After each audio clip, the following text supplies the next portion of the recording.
I'm Cape Joel, and this is Comic Smack, your weekly, daily, all the time, anytime comic show where I give you your fix of everything you need to know from the world of comic books and superheroes. And on today's show, we're taking a closer look at Justice League issue number 51. The Darkseid War has ended, and now our heroes attempt to pick up the pieces. Want to find out what happens next? Well, let's hop on in together. Alright, so remember at the top of the video when I asked where the Justice League would be going next? Well, as we find out when we dig on into this book, we're actually going to be going back for an untold tale of the Justice League. How far back, in fact? Well, to their original defeat of Darkseid at the beginning of the New 52. It seems not long after the defeat of Darkseid, Batman brought Robin Dick Grayson to come meet the rest of the Justice League, and as you might expect, all these other people are a little weirded out about the man in the bat suit with the underage child soldier. This bit being ironic because it's like, hey, most of you have either had or will have sidekicks of your own at one point, so who are you to judge old pointy ears? Of course, the Justice League can't really be in a complaining mood right now because they need all the help they can get. Apparently, there's been a series of natural disasters and strange occurrences happening ever since the defeat of Darkseid. The most disconcerting of these events are a bunch of robotic wolves that are attacking downtown Metropolis. In fact, they're attacking pretty much the exact place where Darkseid fell. Robin joins the rest of the Justice League in helping settle this issue, and we definitely see these events through Robin's eyes. He's,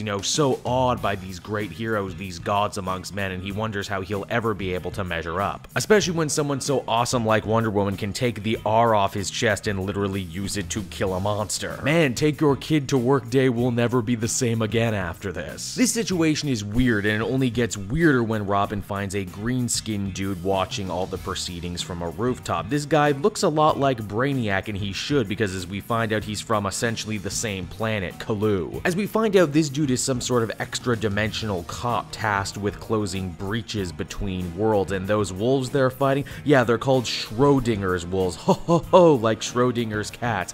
Man, I do love physics jokes and uncertainty principles. As the green-skinned guy explained, when the Justice League defeated Darkseid here, it had some sort of ripple effect throughout the multiverse, and now the walls between worlds are weaker than they've ever been. The wolves, not unlike Stephen King's The Tommyknockers, are here trying to eat up all the excess chronal energy, and they're not the only opportunists either, because out of nowhere, Mammoth, the old Teen Titans villain, shows up. Mammoth just being one of many pieces of connective tissue tying this story to the events of Titan's Hunt. You see, the whole time all of this is going on, some strange disembodied voice is watching the team fight. It's clearly evil, and once the voice realizes that it's not going to be able to take on the Justice League anytime soon, the voice instead decides to turn its attention to Robin and the younger heroes, which leads me to believe that this might actually be the new evil Lovecraftian version of Mr.Twister, but I could be wrong. The team rallies, and with the help of Victor Stone's technological know-how, they manage to seal the breach. I don't really understand how they did it,